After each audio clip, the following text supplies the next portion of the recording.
তো গাইস ভিডিওর টাইটেল আর থাম্বনেল দেখে বুঝে গেছেন ভিডিওটা কি তৈরি হতে চলছে। প্রথমে আমি এলআরএফসে চলে আসলাম। এলআরএফসে চলে আসার পর আমার মন মতো একটা ছবি নিয়ে নিচ্ছি, আপনারাও একটা ছবি নিয়ে নেবেন। তো ছবিটার উপরে ক্লিক করে দেওয়ার পর একটু সময় নিচ্ছে, সময় নেওয়ার পর দেখেন ছবিটা হয়ে গেছে। ছবিটার মধ্যে দেখেন কত বাজে কোয়ালিটি ছবিটার ফেস ভালো না, কিছুই ভালো না, একদম বাজে কোয়ালিটির একটি ছবি। এই ছবিটাকে প্রথমে আমি এই একটা পিকচার বহাই নিচ্ছি।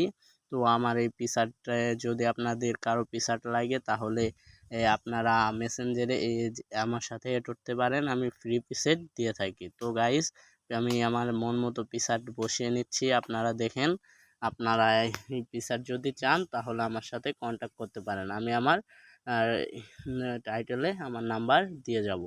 তো এখানে আমার একটা পিকচারটা পছন্দ হচ্ছে না, তো আমি দেখতে থাকছি। তো পিকচারটা দেখার পর ফাইনালি আমার একটা পিকচার পছন্দ হচ্ছে, এই পিকচারটা আমার পছন্দ হয়েছে। তো পিকচারটার একটু পার্সেন্টেজ বাড়িয়ে নেব, নেওয়ার পর পিকচারটা দেখেন কত কোয়ালিটিটা আবার ছবি সুন্দর হয়ে গেল, ফেসটাও ফেটে কমিয়ে গেল। পিকচারটা অস্থির কোয়ালিটি, হাই কোয়ালিটি একটি পিকচার। তো দেখতেই পাচ্ছেন কত সুন্দর হয়ে গেছে। তো এখন আমি ছবিটার উপরে আসার পর ছবিটাকে এখান থেকে সেভ করে নেব। সেভ করে দেওয়ার পর দেখেন কত সুন্দর, আগে কীরকম ছিল বর্তমানে কীরকম হয়ে গেছে, দেখতেই তো পারছেন আপনারা। তো ছবিটাকে শেয়ার করার জন্য শেয়ার অপশনে যে ডাউনলোড অপশনে যে ডাউনলোড করে নেব। এখান থেকে ডাউনলোড করে আমি বেরিয়ে আসলাম। এখানে আসার পর যে আমার অ্যাপসটি প্রয়োজন সেটা হলো স্কেপবুক অ্যাপসের সাথে আপনারা অবশ্যই পরিচিত থাকবেন। তো এই অ্যাপসটি যাদের নেই তারা নামিয়ে নেবেন। তো স্কেপবুক আসার পর উপরে থ্রি ডটে ক্লিক করব, তারপর এখানে দেখতে পাচ্ছেন যে ইম্পোর্ট ফাইল নামে অপশন আছে, এখানে এই ক্লিক করব।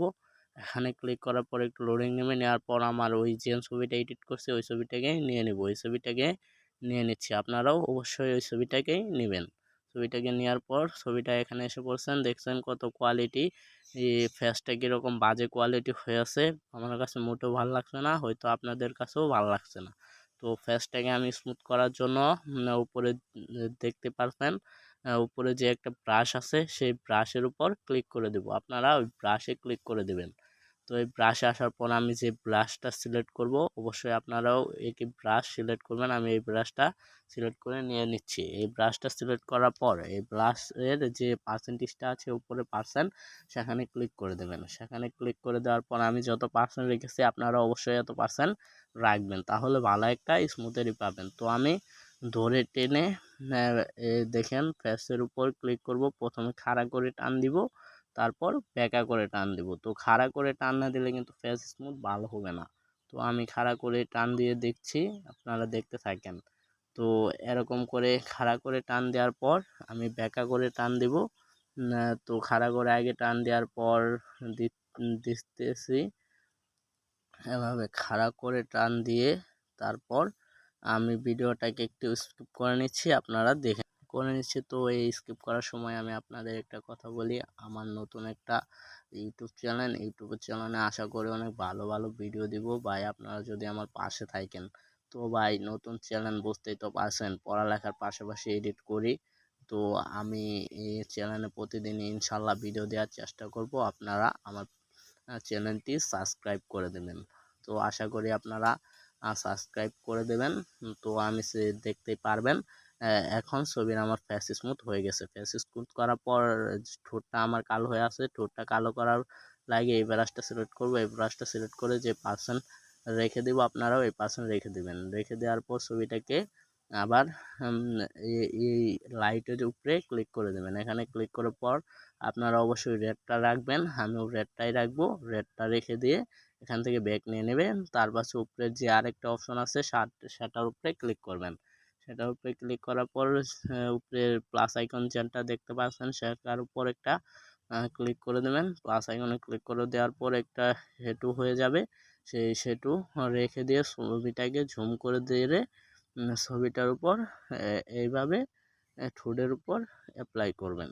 ঠোঁটের উপর অ্যাপ্লাই করে দেখতে পারবেন অনেক সুন্দরভাবে অ্যাপ্লাই আমি করে দিচ্ছি, আপনারা অবশ্যই এভাবে অ্যাপ্লাই করে দেবেন। তো তো অ্যাপ্লাই করে দেওয়ার পর আবার ছবিটাকে সুন্দর করে অ্যাপ্লাই, অবশ্যই ঠোঁটের উপরে দেখবেন যেন অন্য কোনো ছবিটা না লাগে, আর লাগলে আপনারা অবশ্যই সেটা কেটে দেবেন। তো ঠোঁটের ওপর যে অ্যাপ্লাই হওয়ার পর ছবিটাকে আমি আবার ধরে যে অ্যাপ্লাই করেছিলাম সেটার উপরে ক্লিক করে দিব। সেটার উপরে ক্লিক করে দেওয়ার পর উপরে যে পার্সেন্টেজ আছে এটা আমি কমিয়ে দেব। আপনারা আপনাদের মন মতো পার্সেন্টেজ বাড়াতেও পারেন, কমাতেও পারেন। আমি কমিয়ে দিচ্ছি। তো আমার দেখেন আমি এই এত উপরে রেখে দিচ্ছি। তো আমারটা হয়ে গেছে। আমি এত রেখে দেওয়ার পর ছবিটাকে সেভ করে নেব। ছবিটাকে সেভ করে নেওয়ার পর আবার আমি একটু গ্যালারি ঢুকে আসলাম। এখানে গ্যালারি আসার পর পিছের যে ব্যাকগ্রাউন্ড আছে সেটা আমার কাছে ভালো লাগতেছে না, তো আমি ব্যাকগ্রাউন্ডটা চেঞ্জ করে নিব। আপনারা ওইভাবে ব্যাকগ্রাউন্ডটা পারলে চেঞ্জ করে নিতে পারেন। তো আমি এইভাবে চেঞ্জ করে নিচ্ছি। নেওয়ার পর আমার এই ব্যাকগ্রাউন্ডটা পছন্দ হয়েছে, ছবির সাথে কোয়ালিটিফুল হচ্ছেতেছে। ছবিটাকে আর একটু করে নিব, পার্সেন্টেজ একটু কমিয়ে বাড়িয়ে নিব। তো এভাবে বানানোর পর দেখছেন কত সুন্দর, আগে কীরকম ছিল, বর্তমানে অস্থির লুক এসেছে এই লুকে। তো গাইস আজকে এই পর্যন্ত ভিডিওটা ছিল। ভিডিওটা ভালো লাগলে ফটাফট একটি লাইক দিন।